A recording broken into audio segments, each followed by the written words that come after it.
My wife spent our savings on plastic surgery to impress her ex. I'm just a regular guy, married for 6 years with a decent job, a mortgage, and what I thought was a solid relationship with my wife, Sarah. We weren't rich, but we had a plan.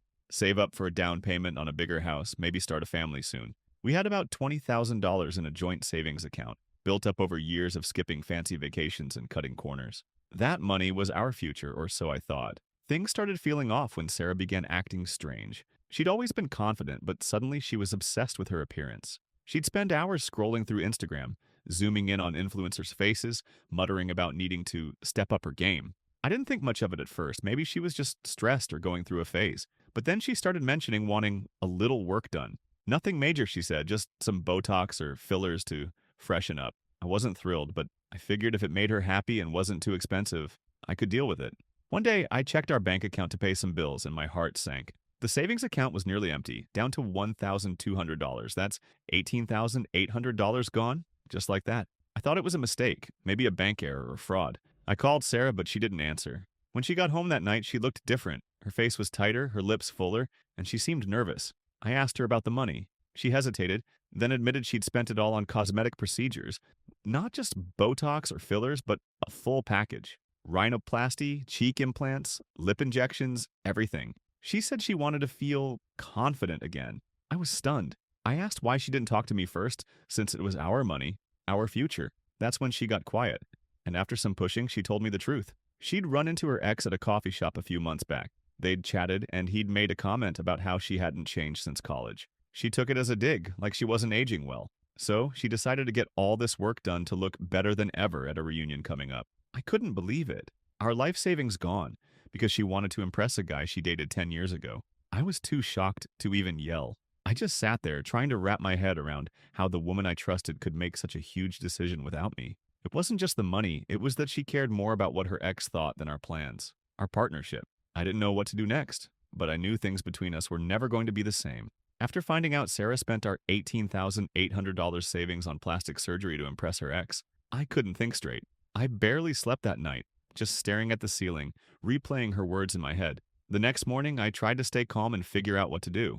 I didn't want to lose it with her, but I needed answers. I also needed to know how we were going to recover because that money was our safety net, our chance at a bigger house, our future. Sarah was different after our talk. She seemed defensive, like she was trying to justify her decision without saying it outright. She'd spend hours on her phone, taking selfies, checking her reflection in every mirror. It was like she was obsessed with proving the surgery was worth it. I noticed she was texting a lot more, but when I asked who it was, she'd just say, friends, and switch topics. That raised red flags, but I didn't press her right away. I was still processing the savings account being drained. A few days later, the reunion she'd been fixating on happened. She spent the whole day getting ready. New dress, hours on makeup, everything. When she left, she barely looked like the woman I'd married. I stayed home trying to distract myself with TV, but I couldn't shake this uneasy feeling. She got back late, around 2 a.m., and when I asked how it went, she was vague. Said it was fine and that she caught up with some old friends. But her phone kept buzzing and she'd grab it quickly like she didn't want me to see the screen. The next week, things got worse. I checked our bank account, hoping to figure out how we'd start rebuilding our savings, and saw more charges. Hundreds of dollars on clothes, salon visits, and some spa treatment. I confronted her, and she admitted she'd used our credit card because she needed to maintain her new look. I asked her directly if this was still about her ex. She got flustered, denied it, but wouldn't look me in the eye. That's when I started suspecting there was more going on than just wanting to look good for a reunion. One night, when she was in the shower, I checked her phone. I'm not proud of it, but I needed to know the truth. There were messages with her ex, nothing outright incriminating, but flirty enough to make me feel sick. She'd sent him selfies, and he'd responded with compliments, saying she looked better than ever. There was even a message about meeting up again soon. I felt betrayed. It wasn't just our money she'd thrown away. It was like she was throwing away our marriage for some fantasy about a guy from her past. I didn't confront her right then. I needed time to think, to figure out if this was something we could fix or if the trust was gone for good. But every day I felt more like I was living with a stranger, and the life we'd planned together was slipping further out of reach. After seeing those flirty texts between Sarah and her ex, I couldn't just sit on it anymore. I spent a few days thinking hard about what to do, barely able to focus at work or act normal at home. The trust was shattered, not just because she spent our $18,800 savings without telling me, but because she was chasing some connection with a guy from her past while I was right there, trying to hold our life together.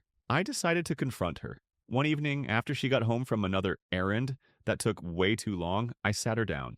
I told her I'd seen the messages on her phone and asked her straight up what was going on. She got pale, then defensive, saying I was invading her privacy. But I pressed, asking why she was texting her ex, sending him selfies, planning to meet up again. She finally admitted she'd been caught up in proving she was still desirable to him, that his comment at the coffee shop had messed with her head. She swore it wasn't an affair, just a stupid ego boost she needed. I asked if she still loved me, and she said yes, but it didn't feel convincing. That conversation broke something in me.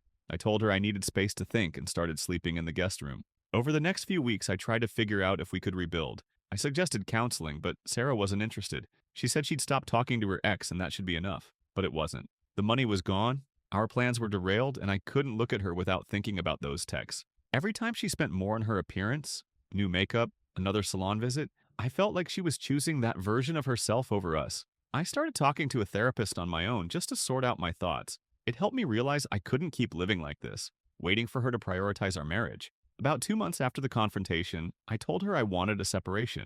She cried, said she'd change, but it felt like too little, too late. I moved out, got a small apartment, and started working with a lawyer to figure out next steps. The savings account was still empty, and we had to dip into what little we had left to cover bills, which stung every time I thought about it. Man, this story hits hard. Losing nearly $19,000 hurts, but finding out your wife spent it to impress her ex is the worst feeling everyone can feel. Sarah got so caught up in her own head that she threw away their shared dreams, and you can feel how crushed the guy was trying to hold it together. It's the kind of betrayal that makes you question everything. Have you ever been blindsided by someone you trusted? How do you even move on from that? Let me know in the comments. I'd love to read your situations. Now, let's move on to the next story. I found out my best friend was secretly working for my rival. I'd known Mike for over 10 years. We met in college, bonding over late-night study sessions and bad cafeteria food. He was the kind of friend who'd drop everything to help you out, like picking you up at 3 a.m. if your car broke down. We both ended up in graphic design, and even though we were technically competitors, we always had each other's backs. I ran a small freelance business, grinding to build a client base from scratch. Mike worked for a bigger agency, but always talked about going freelance too. I'd share tips, tricks, even my pricing strategies to help him get started. We'd grab beers, swap ideas, and vent about picky clients. I trusted him completely like a brother. About 6 months ago, things started going wrong. I'd spend weeks crafting a pitch for a potential client, pouring my heart into the proposal only to lose the gig. At first, I figured it was just bad luck. Freelancing is tough, and you don't win every contract. But it kept happening. 3 big clients in a row went with someone else. And I heard through a friend in the industry that it was the same guy, Tom. I'd crossed paths with Tom years ago, and let's just say we didn't get along. He had a reputation for undercutting prices and poaching clients, but I never saw him as a real threat until now. What got me suspicious was when a client who turned me down let slip that Tom's pitch was eerily similar to mine. Same concepts, same style, even some of the exact phrases I'd used in my proposal. That wasn't just a coincidence. I started digging, checking out Tom's online portfolio, and saw work that looked way too familiar, like he'd had access to my drafts before I even submitted them. I got paranoid, wondering if someone was leaking my ideas. I didn't want to believe it could be Mike, but the thought crept in. One night, I was at Mike's place for a game night with some friends. He stepped out to grab snacks, leaving his laptop open on the counter. I don't know what made me do it, call it a gut feeling, but I glanced at his screen. An email chain was open, and the name at the top was Tom's. My heart started racing as I scrolled through. There it was, clear as day. Mike was sending Tom details about my pitches, my rates, my design concepts, even screenshots of my mock-ups. He was feeding my rival everything he needed to steal my clients. My best friend, the guy I'd trusted for years, was screwing me over behind my back. I didn't say anything that night. I made an excuse, said I wasn't feeling great, and left early. Driving home, I felt numb, trying to wrap my head around why Mike would do this. Was it money? Jealousy? Something else? I had no idea how long this had been going on, or how many clients I'd lost because of him. All I knew was my business was taking hit after hit, and I had to figure out how to confront Mike and save what I'd worked so hard to build before Tom took everything. I started by locking down my work. I changed all my passwords, moved my design files to a secure drive, and stopped sharing ideas with anyone, even Mike. He didn't seem to notice at first, still acting normal, texting me about random stuff like nothing was wrong. That made it worse, his fake friendliness while he was selling me out. I dug deeper, checking my old pitches against Tom's portfolio. The similarities were blatant. One client's branding project had a logo concept I'd spent weeks on, and Tom's version was nearly identical, just tweaked enough to pass as his own. I reached out to a mutual friend in the industry, someone I trusted, and asked if they'd heard anything about Mike and Tom. They were shocked, but mentioned Mike had been asking weirdly specific questions about my clients a few months back, like he was fishing for info. That confirmed it wasn't a one-off thing. Mike had been at this for a while. I started wondering why. Was he getting a cut from Tom? Was he jealous of my freelance success? I had no answers, but the betrayal stung. I decided to test Mike. I told him I was working on a big pitch for a new client, but I fed him fake details. A made-up project with a ridiculous budget.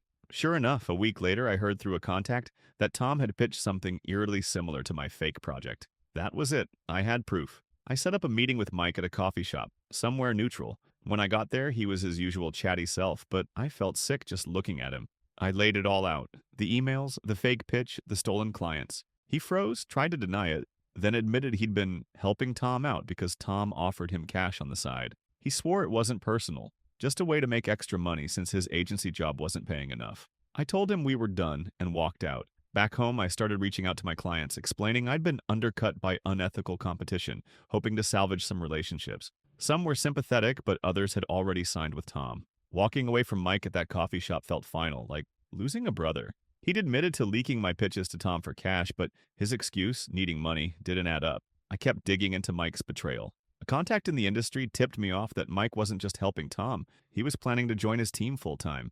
That's why he'd been feeding Tom my work, to secure a job. It wasn't just about extra cash.